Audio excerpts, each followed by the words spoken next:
My name's Allan Benedict. I look after our business development and marketing team, or our industry relations team here at Play MPE. Joining me today is Jordan Howard, who is also a member of that team. I'll let her introduce herself in a little bit, but she comes with a sizable promotion background, so she's usually the first kind of smiling face that you'll see when you deal with Play MPE for the first time.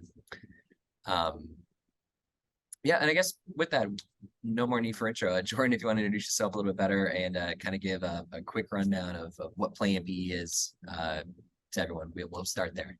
Yes, absolutely. Nice to meet you guys. I'm Jordan. I've been working at Play MPE since January, so very quickly coming up on a year at the company, which has been exciting. But before that, I had a lot of background and experience in radio and radio promo, so I kind of bring that expertise and experience to what I do here. So with that, I'm just going to give you a quick run through of Play MPE and what Play MPE is. I would say Play MPE is more of a promotional tool that really did start out as one of the first companies to service music sent out by encryption.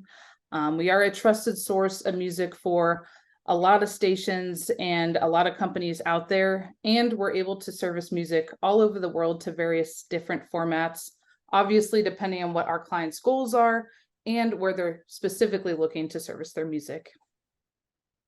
That's exactly right. We were started with security in mind, and we kind of carried that through to what we do now. The way our system works specifically is we're kind of broken up into two parts. We have Caster, which is a site that is I guess you'd call it the sender side of the platform, where independent artists like yourself, record labels, management companies, that's where they're uploading their content and sending it out to our recipients. And then those recipients come in on the player side.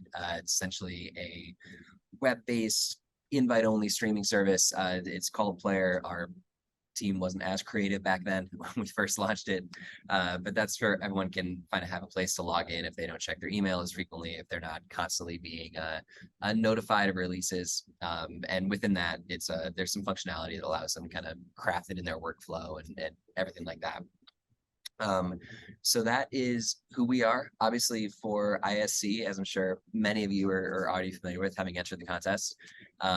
This is, I believe, the 21st year that the International Songwriting Competition has been offering artists and songwriters the opportunity to be heard by leading industry pros. So emerging indie artists, top songwriters, musicians from around the globe, everyone was invited to submit their music, and ISC awards prizes to an impressive 74 winners across 24 different categories. Those winners will share in over $150,000 in cash and prizes, including a $25,000 cash prize for the grand prize winner. Play MPE, we're always super proud to partner with this competition. We've been doing it for years now, and this year we're providing even bigger prizes to help those winning songs reach even more people. As you know, in the name, ISC is international, and so are we. I think we currently operate in 30 to 31 different countries, everything from North America to Australia, South Africa, the UK, the Nordic countries, everything in between. And we're offering up an international package this year, which is larger than we've offered in the past, to really try to cover all that ground and make sure it's out there.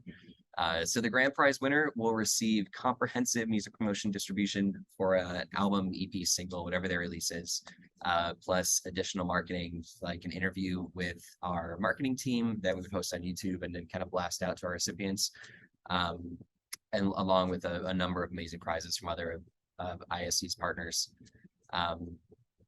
With that international bundle, like I mentioned, it's radio folks, media people, curators, tastemakers, A&R people, everyone else across the US, Canada, Australia, many more. And yeah, as you guys have already answered, this year's panel of judges included Mariah Carey, Jennifer Hudson, Reba McEntire, Joe Hahn from Linkin Park, Steven Sanchez, many, many more. So it's a really exciting year to be a part of it.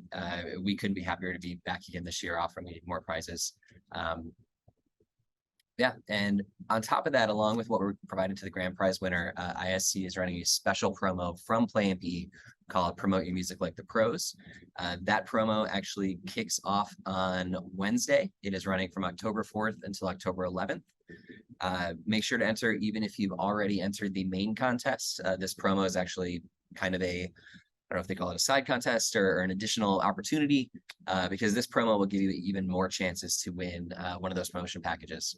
If you haven't entered the overall contest, so I'm pretty sure all of you have, now is obviously a great time as well, with the special promo running pretty soon.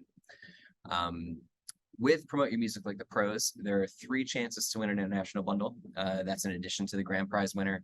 We'll be giving away bundles to the winner as well as the 2 runners-up. International bundles, like we mentioned before, are music promotion distribution packages that get your music out there to essentially every tastemaker we have in a specific genre. So if you're putting out a country song and you want to hit every country recipient we have around, that is the most cost-effective and fastest way to get it out there. With those, just like all of our distribution lists and recipient lists, it includes radio programmers, media people, A&R folks, curators, so like in-flight audio, retail audio, and then some of the VIPs, if you will, at some of the higher up companies like your programmers at iHearts, Odyssey, the BBC, some of those larger kind of outlets. And then, as I mentioned before, Play MPE is also giving away that grand prize winner, as well as the People's Choice, and every first place category winner will also get an international bundle for 1 single, just without some of the additional kind of marketing stuff that we mentioned previously. And then with that, I'm sure a question on a lot of people's mind is kind of, how do you actively use Play MPE? What is the process like? How do you get started? And like I mentioned, with Jordan being the typical smiling face that you'll see, I'll let her tell you a little bit about the onboarding process and how everything works from here. Yes, exactly. So when you are ready to get your music out there from point A to the right contacts, we'll first of all, set up a Caster account for you so that you're not only able to access your Caster dashboard for new releases that you'll set up, this is also where the reporting information will live once a release has been serviced through Play MPE. So you'll be able to see all of that within that specific platform. Beyond that, once a user is really ready to start their music journey, we'll first ask for review and share the client's music with our team of industry professionals so that we're really able to help suggest the best avenues to service your music to, whether that be genre or territory wise, to ensure that our recipients are receiving the music that they're looking for as well. As our team has experience within the music industry, we'll also help with any, of course, suggestions, especially if a song may need a clean edit, if the original version is explicit, or a radio edit because it might be a tad too long for a specific format or for radio in general. Either way, we're obviously here to help bring our previous experience and knowledge to help you get the most out of your campaign. And at the end of the day, our goal is to really help clients and users take a targeted genre-based approach to getting their music out there to the right contacts to ensure and encourage as much exposure and, of course, interaction as possible. Yeah, and kind of piggybacking off the back of that, whenever anyone talks about kind of vetting music or wanting to review music first, I know the first thought in a lot of people's minds can be, oh, they're just trying to make sure they're only working with the best of the best. That's not really what we do. We do our best not to gatekeep anything. When we look at it as vetting, is we want to make sure that it's going to the right list, to not only make sure that our recipients are getting content that they find useful so that they stay engaged in the platform, but also to make sure that no independent artist or label or management company or anything is kind of wasting their budget. Like, we know how difficult it can be to make it, especially in the independent sector. And we wouldn't want to send a release that probably should go to Americana to country, and then no one sees a return, and then it's just kind of wasted budget in the ether for an artist that we know would have a hard time making that back. So when we talk about reviewing music, it's more so to make sure that the spend is worth your while, and that it's the quality that recipients would need. And with that, I mean, with Play MPE being so global, outside of just the usual genres of country versus rock versus dance versus pop versus hip hop and everything in between, each territory has such a unique need for content and a unique kind of style of content that they're looking after. Where, I mean, we service not only Spanish speaking music to the Latin American countries, but also there's a big hunger for Anglo dance music. We find that some Swedish recipients really love American country music. There's a big sector of pop fans, I guess you call them, down in Australia. So we're able to cover all those grounds. As far as the full list of territories that Play MP reaches, we mentioned most of them. The Nordic countries, so Denmark, Finland, Sweden, and Norway are all very receptive to new music.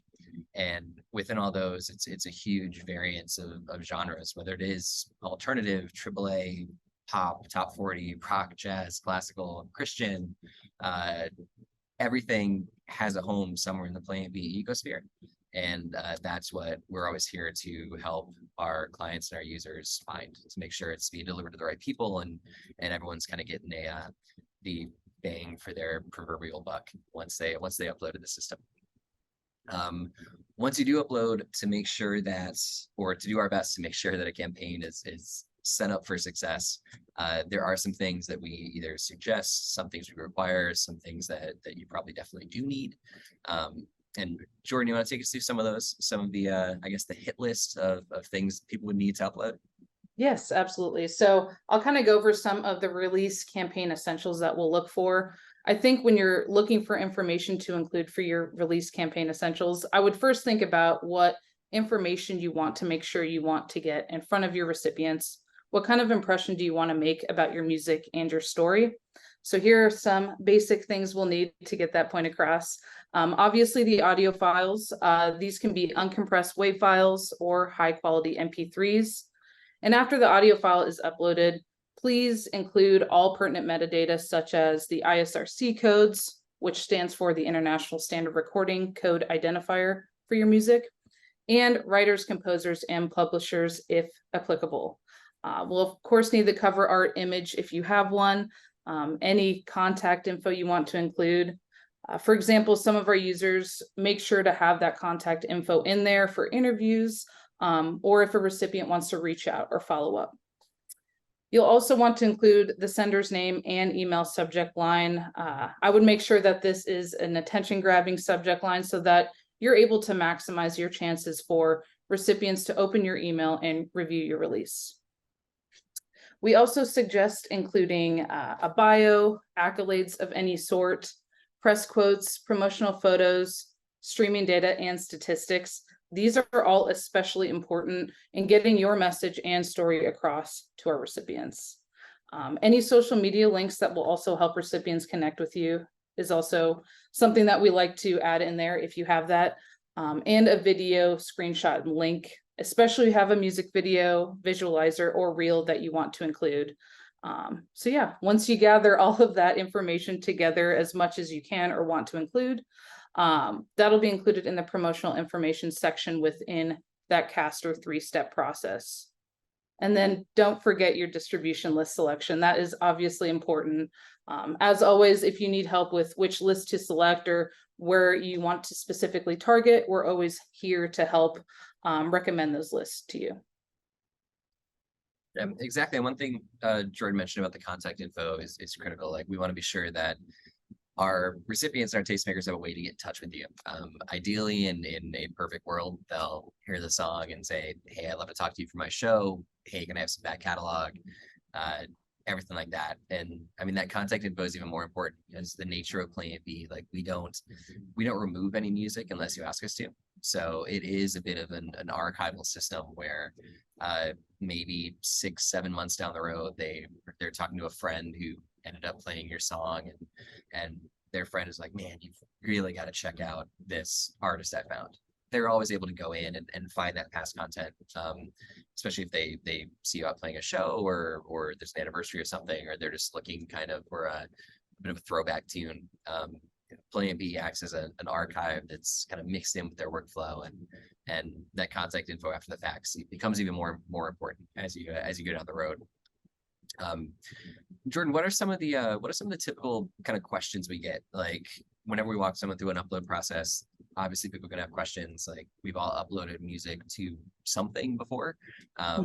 Caster, of course, being like a distribution system more so than, say, a hosting site. I know we get some more unique questions as things get going. Yeah, absolutely. So I think there's a few questions that I typically get right when a client or user wants to start their campaign. One of the most common questions I get is what is included, of course, in the package from Play MPE. So when you set up a release to be serviced through Play MPE, you'll get the, of course, initial email blast, but you'll also get the 2 additional resends to use within 6 months. Those are important to use, especially, you know, if you want to retarget your audience and really get the most out of your campaign. Another thing is your release files, metadata, and promotional assets will be hosted within the Play MPE player. So like Allan mentioned earlier, that's going to be for the recipients to check out all the information and for them to use it as well, especially if they're looking for obviously the WAV or MP3 files, but any of the underlying metadata from that. You'll also get the reporting, which is also very important. And that's going to be available to you within the Caster portal. That will show you who has opened your release, who's streamed, and who has downloaded the music as well, which is important, especially if you might be looking to follow up with supporters later on. Another question in addition to that we get is how to really maximize the potential in a campaign. One thing that is available to our users are those 2 additional resends, like I mentioned, and those are really there to help retarget your list with new information that you might want to include, including a fresh subject line, new streaming stats, and a new music video or tour dates. Really, you want to be able to maximize the amount of exposure you have with the recipient. So being able to provide a little bit of new information each time is only going to help with the engagement and maximize the potential of them checking out the music and liking and listening to it. And with that, I mean, people ask us how long a campaign typically runs for, and boy, I tell you, there are a million different ways to kind of go about answering that one. My background, I used to do radio promotion for a label for many years, and we always looked at the length of a song or the lifespan of a song, of starting out with at least, say, 6 weeks to 2 months. Over the years, and especially with changes in things like streaming and social media and kind of how people interact with content, I mean, those timelines have been skewed like crazy for the last few years. I mean, you hear more and more all the time about songs that maybe came out a year and a half ago, or just kind of catching on now. I mean, probably 6-7 years ago, there was I forget the name of the song, but there was an Empire of the Sun track that kind of found its radio legs 10 years after release. So there are a lot of variables. In a typical sense, looking at Play MPE, we usually see the largest portion of interactions between recipients and a release kind of within that first 3 to 4 month window is when you're going to see most of it. That said, I mean, we look at releases that are still getting activity, whether it be someone streaming the track or someone downloading it who hasn't previously. We still see that activity coming up to 9 to sometimes even 12 months after a song first goes out. So I'm a big believer in that a typical lifestyle for a release doesn't really exist anymore. And depending on how much you put into it and how you work the campaign and what your plans are and what you have planned, I think now more than ever you can kind of stretch it even further than you will be able to in the past. And I mean, with that, like those social media trends and things like TikTok and Spotify playlists after the fact and everything like that, catalog is bigger and bigger. I mean, you hear so many stories about artists either hosting their catalog or moving where their catalog's hosting. So many labels have catalog divisions that are focused on kind of reinvigorating some of those old releases. And especially when you think of syncs and TV show opportunities and everything like that, like having your catalog readily available can open up a lot of doors and a lot of opportunities. And that's something that we're really thrilled that we can hopefully continue helping with. Speaking of help, how Jordan, how would you say a music promotion campaign can help an artist and help get a release out there a little bit more than, say, waiting on a word of mouth? Absolutely. I think that because there's a variety of decision makers on our list that can include, like Allan mentioned earlier, radio, media curators, music supervisors, bloggers, you name it.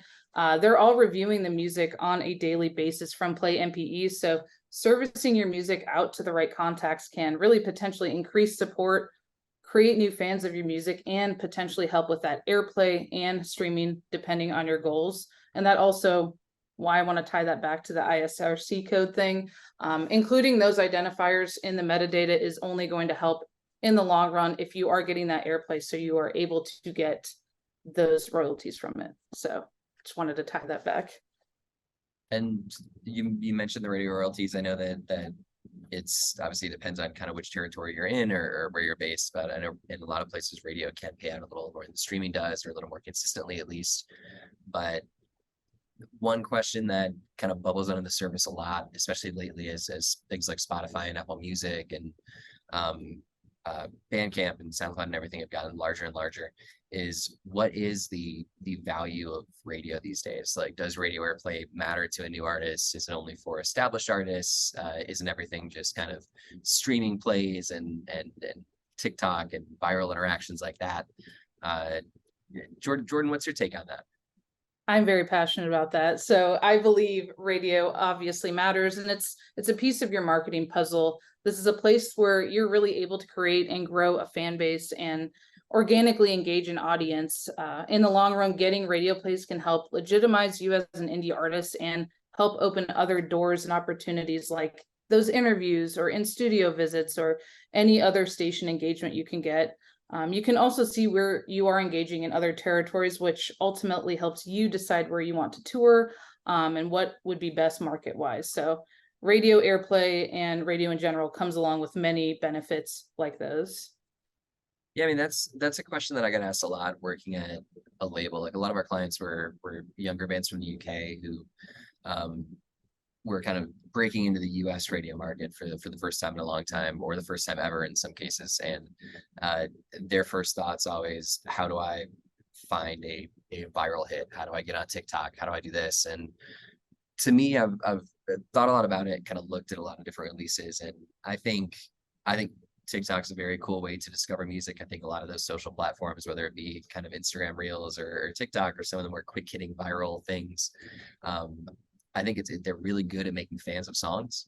I mean, there are plenty of times where you'll see kind of a viral hit go onto their either streaming platform or look at their airplay, and it's one song is massive with millions and millions of streams and tons of interactions, and then their second most popular song is right in line with where they were before that happened.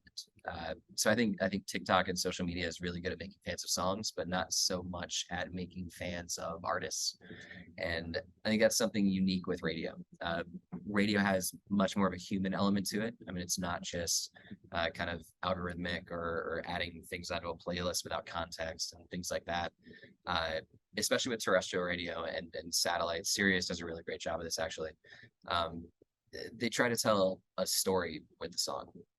If you resonate with the DJ and they pick up on this release, it's a pretty decent chance you're going to pick up on your next one. And finding those shepherds, if you will, as you're kind of moving through things and finding your way and finding people that are going to support you and be there when you might be coming through town, or you might have something new that you want to talk about and need an outlet for it. Those are what really makes a difference and really creates a longer, to me at least, more fulfilling career beyond, sure, having a viral hit would be great. Don't get me wrong. That would be very cool. It's very easy. But yeah, if you want to last for a while there, I think it takes a little more than just letting the algorithm and kind of the playlists do your will. But that's probably just my radio pontificating to a degree. As with that, now that we've talked a lot about kind of what Play MPE does and how we can help out, we do want to obviously set aside time for questions for everyone. I think everyone was given the opportunity to submit a question beforehand, and we did get one from a Thomas Stokes, who I don't think he's on the call right now, but we'll send him the video. But his question was, beyond social media like influencers, ads, merch giveaways, thank you for spins, reposts, interviews, radio drops, blogs, articles, reviews, podcasts, playlist promos, and audio video audio lyric videos. What other marketing suggestions do you have to assist with enhancing the brand and the project to critical tastemakers? Jordan, you want to take that one? Yeah, I'll start that one out. I think those are all great points. All of those things are going to help with your brand project and more. Think about the communities that you're targeting and making sure that you're reaching out to who you as an artist resonate with. A good example I can personally think of from working in radio promo is this band, the Happy Fits. I saw them start out as a brand new band, and because they kept in touch with their supporters, nurtured their relationships that they did have, they're now playing festivals and selling out shows, which, you know, that's something that they wanted to do, and that's a goal that they had in mind from the beginning. And I think this all started with radio as a piece of their puzzle, in addition to finding their community and connecting with it that way. Yeah, I think that's a great point. I think with any marketing effort, and like we heard Thomas's question, he lists out Jordan and I were actually talking about it yesterday, and we're having a hard time coming up with other marketing avenues besides the one he mentioned. But utilizing all those is fantastic, but finding out who you're going after and where you need to be is kind of another question. I mean, you can submit for every playlist under the sun, but if it's not with a demographic or with a group of people that you think will resonate with your music and your releases, then to some degree you're putting a lot of effort into falling on potentially deaf ears. Where identifying that community, whether it is country fans, whether it's pop fans, whether it's teenagers versus like record collectors, or even beyond that, maybe it's people in the Midwest, maybe it's people in Western Canada, maybe it's South Africans. We have some artists who they've used us for global releases in the past. They found that they really connect with South African radio and South African media, and they've since kind of focused all their efforts there and built a really sustainable career just within the South African market. And they don't even really take chances on trying to break into the UK or break into other markets. Like they kind of found their niche, and they're, I mean, exploiting always sounds a little nefarious, but they're kind of exploiting their niche to make sure that they have a sustained career. So I guess in summary, I think knowing who you're marketing to and why you're marketing to them is critical there. One thing that also helps, like doing all these activations and things like pitching for playlists and lyric videos and everything, is great, but you also have to kind of analyze the data on the back end. You need to see where your songs are streaming the most. You need to see where most of your video views are coming from. You need to see kind of which markets you're actually resonating in. Speaking of some way that Plan B is trying to help, we just launched a new product called MTR. It stands for Music Tracking Radar. And we are starting to actually monitor airplay versus just downloads and streams from Plan B sends. Right now it's active in Canada, but we're hoping to expand it further and further. And our goal with that is really to give artists and small labels and small management companies, things like that, a way to really see the impact that their release is having. Ideally, within this whole big ecosystem, you'll be able to send out a song, target these people, and then not only see if they're interacting with it in some way, but also see if they're playing it on the radio. And that knowledge in itself is always helpful when you start thinking about royalty collections, making sure that you're getting whatever you're owed in your publishing contract or however that works. I guess moral of the story is very much kind of knowledge is power. And without that, like, you can spend as much money marketing as you would want, but unless you know kind of what's happening and the results, it's not always the most beneficial.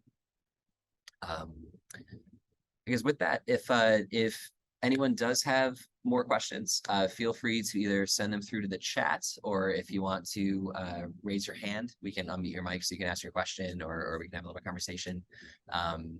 So yeah, with that, we'll open up the floor. Feel free to send through the chat or raise your hand, and yeah, we'll be here to answer anything you need. I do see one. So a question from Nick McDonald came in. When is the best time to start a Play MPE campaign, whether it's pre-release, with release, or post-release? That's a question that we have been getting more and more often, and I think it's changed a little bit through the years. the vast majority of releases that go out through Play MP, I would say, are pretty close to release date. We do have some pre-release sends. The question that really comes down to is kind of when you would want radio to start playing the songs. I know some people are big believers that, well, let's just have them play it now, and then when it's finally released, there'll be this groundswell of activity. There are other people who, and I kind of subscribe to this thinking when I was sending out songs to the radio. I wouldn't want something to be played without having a way for fans to go find it online. I think if you're a big enough artist, sure, get it out early, start a buzz, let people kind of pre-save it, forget the word that YouTube has for pre-saves, but have them pre-save it, then it's ready to go. But if I'm a new artist, I want someone to hear a song, and if they feel an emotional connection to it, I want them to be able to go find it.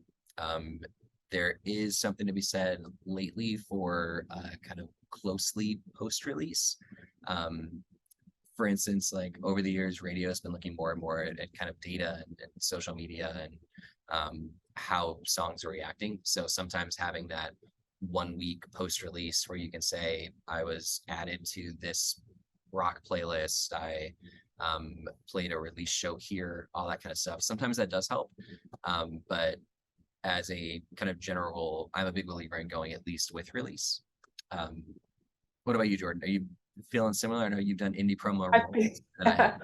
I feel similar, and I do feel that more often than not these days, artists and labels and promoters are sending things out on release day. That said, I've been getting this question a lot more that kind of relates to this question a little bit, is sending something that is from back in the catalog. Maybe it's an older song from a couple years ago, still okay to send out now.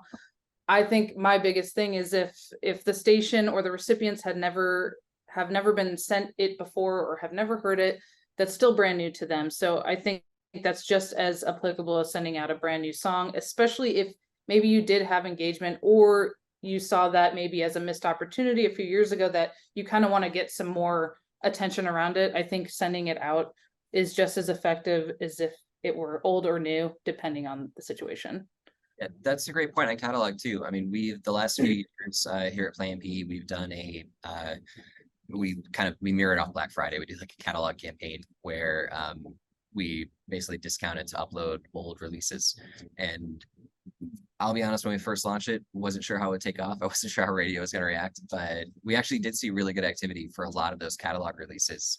There's one Canadian artist named Franklin McKay, who I think every year he sends out 2 or 3 of his older albums, and he always finds new fans somehow, whether it's a radio station that reaches out for the first time, whether it's some new airplay he finds in certain remote parts of Canada. So there is something to be said for kind of the onset of catalog, but as Jordan mentioned, I think right around release date is kind of the sweet spot. Like you want fans to be able to access that music.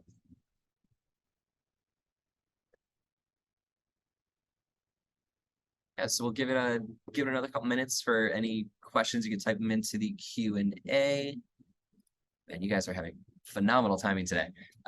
This question comes from Michael. What about a niche tune, like a current pop Christmas song, Spanish version of it? Can the campaign be narrowed down to the Spanish market? It absolutely can.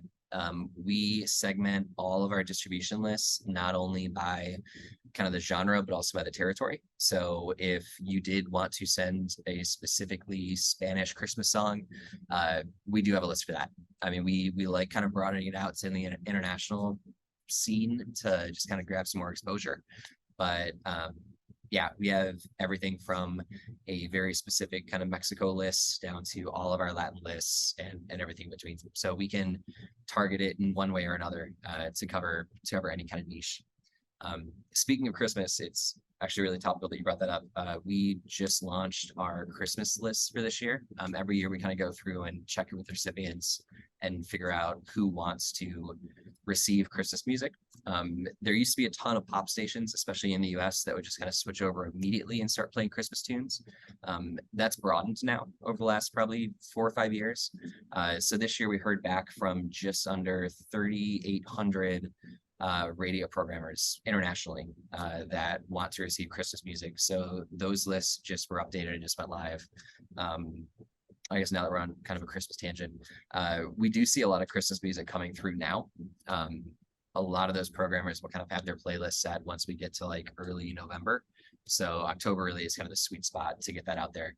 But yeah, just to answer your main question, we can narrow it down to language, state, or not state, language, country, genre.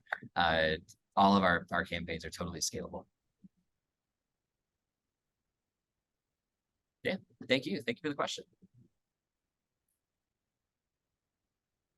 Yeah, and with that, part of the onboarding that Jordan usually takes people through, and that kind of goes into kind of how we vet music as well. Like if there is something that we think has global appeal, we'll tell you that. If it is something that we think, for instance, in the US, there's a small kind of Texas country community where they just like country music from Texas. It's kind of their thing.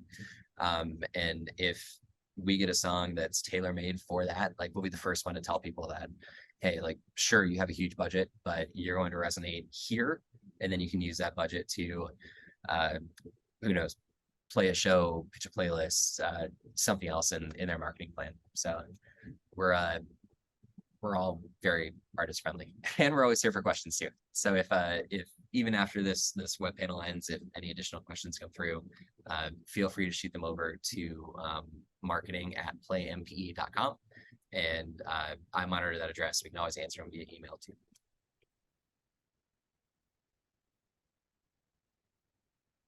Yeah, so that is, I know we have a few more minutes, but if those are all the questions we have, yeah, we thank you guys for attending. We wish you all the luck with not only ISC overall, but Promote Your Music Like the Pros, the subset that we're launching on Wednesday. And yeah, like I said, if any other questions or you just want to get some more information or share a story or anything like that, you can find us at marketing@plaympe.com.